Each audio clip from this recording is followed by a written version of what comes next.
Mana shu yerda o'tirgan, mana yerda o'tirgan Uyg'ur birodarlarimiz bor. Qozoqqa ham, Qirg'izga ham, O'zbekka eng yaqin birodar.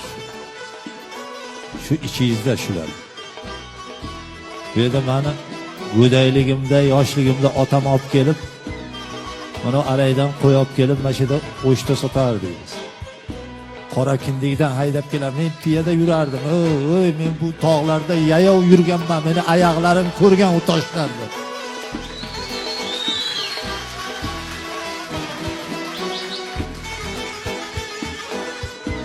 Olib kelib shu yerda Uyg'ur otamning o'rtog'i bor edi, Qiraliqda. Shu yerga kelib tushib, o'sha yerda dam olib, keyin qo'yib bu yerda sotardik. Keyin bo'lmasa Andijonga olib ketardi. Shular o'tiribdi, shularning urug'lari o'tiribdi, bu yerda boshqa Uyg'urlar bor.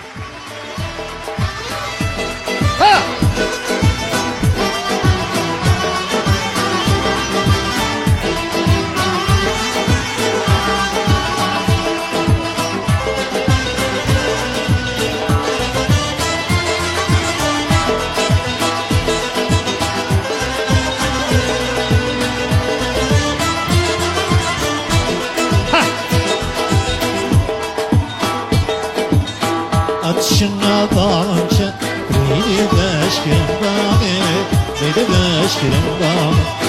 Acaba iman eken kiye kötünüm bağlı, kiye kötünüm bağlı. Hey gülayım, yüreğimde köyde dayım, hem de kılımız gülayım. Bizni eng sevimli hofizimiz, yaxshi ko'rgan qo'shiqchimiz Sherali Jo'rayev mana bugun shu shahrimizga keldi. Biz bundan juda ham xursand, mamnunmiz. Uni bir jozibador qo'shiqlari, yurak-yuraklarda shu to'lqinlantiruvchi qo'shiqlariga biz juda ham ish qilyapmiz. Shuning uchun biz doimo bu kishini olqishlaymiz va uni hurmat qilamiz va uni qo'shiqlarini tinglab eshitamiz. Nafaqat men, umuman mana o'sha shaharda hozir men kirib, shu xonada, mana bu zaldagi odamlarda shunaqangi bir katta bir kayfiyat bilan o'tirganini ko'rib, yana ham to'lqinlanib ketdimki, hali bu odamda hali oldida yana katta muvaffaqiyatlar borligini biz his etib turibmiz. Endi bundayda shu yoshlar ham endi chiqib kelyapti-yu, lekin o'sha Sherali Jo'rayevga yetadigan yo'qdi hali.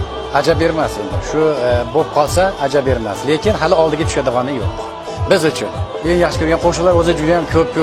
Juda hali birinchi muhabbatimdan boshlanadi. Men endi uni yoddan bilaman, lekin hikoya qilish men uchun juda qiyinroq bo'ladi. Men buni Sher aka meni eshitib qolib, bizdan xafa bo'lib yurmasa.